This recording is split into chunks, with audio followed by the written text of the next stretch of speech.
You're not going anywhere now. That's what the officer said, his voice thick with arrogance as he let the shredded pieces of my passport fall to the cold tile floor.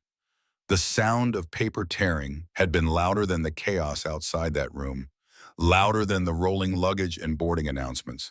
It was the sound of something breaking. Not just a document, but a plan I'd spent a year of my life building a mission that was supposed to save lives. I remember looking down at those scraps scattered around my boots like confetti at a funeral, and I thought, this man just destroyed more than he can ever comprehend. That morning had started so differently. Chicago's O'Hare Airport was humming like it always does, a steady buzz of travelers dragging suitcases, kids clutching stuffed animals, coffee in every hand. I blended right in, or at least I was supposed to. Hair in a sleek bun, crisp white blouse tied neatly at my waist, tailored slacks, a pair of boots that clicked softly on the polished floor. My leather satchel looked like it carried contracts or a laptop, but inside was a communication kit, encrypted files, and intel on an arms dealer planning to move surface-to-air missiles. My cover identity had been meticulously built, Amelia Scott art consultant, heading to a private showing in Berlin. All I needed to do was get through security, get on that plane, and disappear into Europe like I'd done a dozen times before. But then I felt that prickling heat crawling up the back of my neck, the unmistakable weight of someone staring too hard. Years of undercover work teach you to trust that feeling. Without even glancing back, I knew he was watching me. Mid-40s security officer, carrying himself like a man who thought his uniform made him untouchable. He didn't see a traveler. He saw a woman who didn't belong in his world, someone he could intimidate. He cut the line, bypassed passengers, and blocked my path with a smirk that made my stomach turn. "Morning, ma'am," he drawled, his voice oily. "Nice bag you got there. Traveling for business or pleasure?" I gave him a polite smile, the kind you use to make a conversation die. "Business," I said evenly, trying to move past. But he stepped closer, his bulk filling my line of sight. "Mind if I take a look at your documents?" He'd already seen them at the front of the line. This wasn't protocol. This was personal. Still, I handed him my passport and boarding pass. He flipped it open but didn't even read it. His eyes were on me, sliding over every inch like he owned me. "Berlin. Huh, traveling alone." "Yes, meeting a client," I said, forcing my voice to stay calm. His grin widened, nasty and knowing. "Bet he's a generous client. Maybe you could be generous too. Show some appreciation for a man who keeps the skies safe." I froze. I've stared down warlords with AKs, gang leaders with blood on their hands. And this was somehow worse. Not because he scared me, but because of how predictable it was. He wanted me to feel small, powerless. That was his thrill. "Step this way," he ordered, gesturing toward a small, white room off to the side. Random screening. Inside, the door shut with a heavy click that echoed like a gunshot. No windows, one camera blinking red in the corner, a table, two chairs. He tossed my passport onto the table like it was trash. "Sit," he said. I didn't. I stayed by the door, hands at my sides, calm but coiled like a spring. "What's the purpose of this screening, officer?" He leaned on the table, crossing his arms. "Just doing my job. But a beautiful woman like you traveling alone raises questions." He pushed himself off the table, stepping closer, his cologne cloying in the stale air. "Come on, sweetheart, help me help you. Be nice and I'll make this easy." My pulse was steady. Years of training, of swallowing rage and smiling through it, had prepared me for men like him. But when he grabbed my passport, smirking like he was holding leverage, I felt the tension in the room snap. "Give that back," I said, my voice quiet but sharp. He sneered. "Or what? You think you're special? Without this, you're nobody." And then he did it. He tore it in half. The sound was so loud it felt like time stopped.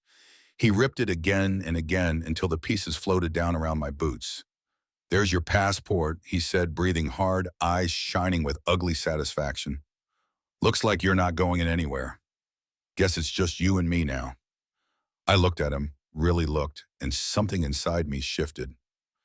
Amelia Scott, the art consultant, ceased to exist.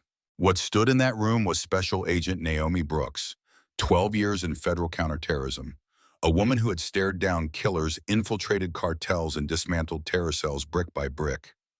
And this man, This pathetic bully had just crossed a line that could cost hundreds of lives. "You have no idea what you've just done," I said, my voice low, deadly, calm. For the first time, I saw something flicker in his eyes, uncertainty. I crouched to open my satchel and unzipped a hidden compartment. His hand twitched toward his holster. "Don't," I said, and to his own surprise, he froze. I pulled out a leather billfold, held it in my palm, and let him feel the weight of the silence between us. Then I flipped it open. The gold FBI shield glinted under the harsh fluorescent lights. "Special Agent Naomi Brooks," I said, my voice cutting through the tension like a blade. "You're under investigation." His face drained of color. He took a step back, stammering, You can't. I can. And I will."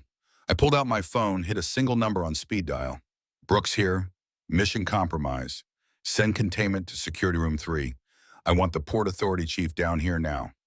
He just stood there stunned as I listed his crimes into the phone destruction of federal property obstruction of a counterterrorism operation assault under color of authority.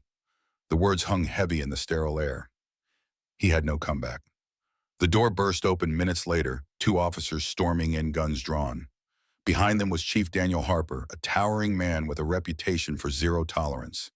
His face twisted in fury when he saw me, the shredded passport, and Officer Grant, the man who thought he could play God in this little white room. "Grant, is this true?" Harper barked. Grant tried to speak, but all that came out was a choked, "I didn't know who she was." "And that's the problem," I said, my voice like steel. "It shouldn't matter who I am."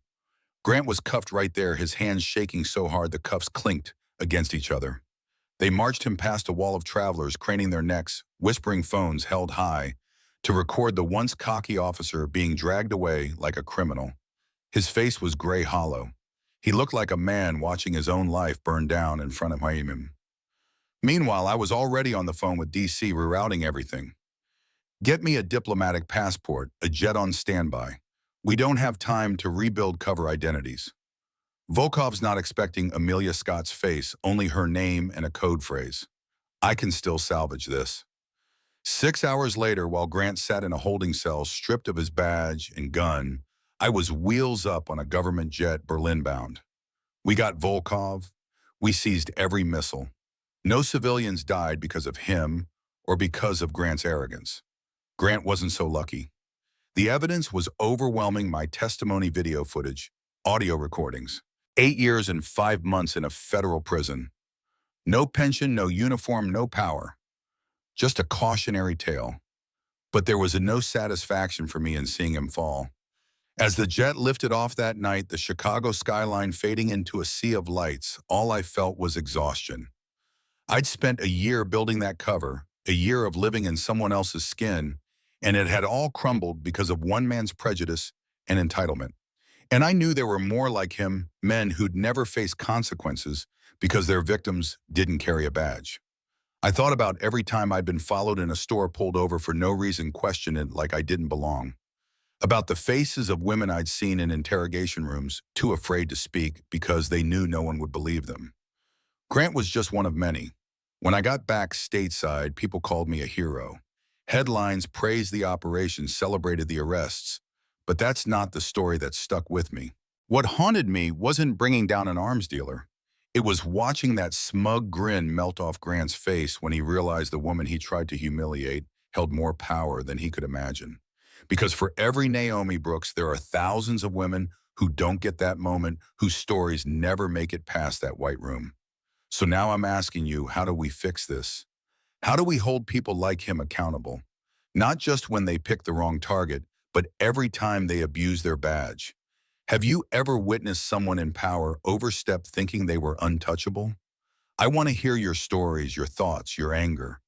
Because justice shouldn't depend on who you are. It should protect you no matter what. Drop your thoughts in the comments and let's talk about it.